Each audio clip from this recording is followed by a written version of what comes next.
নমস্কার।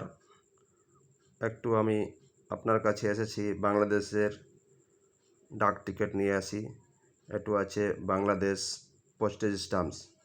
अस्सलाम वालेकुम प्यारे दोस्तों, आज मैं बांग्लादेश का टिकट लेके आया हूँ। गुड मॉर्निंग एंड सत श्री अकाल।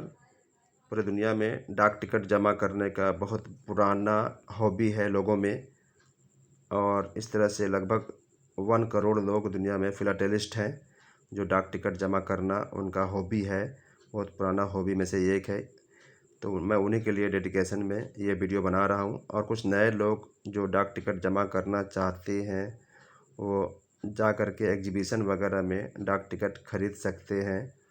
ये बांग्लादेश का डाक टिकट 10 टका का है और ये 1996 से 2005 के बीच में बांग्लादेश के बारे में वर्ल्ड सोलर प्रोग्राम का कुछ वहाँ पर एग्जीबिशन या उस तरह का जो वहाँ प्रोग्राम चला है उसके ऊपर उन्होंने डेडिकेशन में ये डाक टिकट बनाए हैं।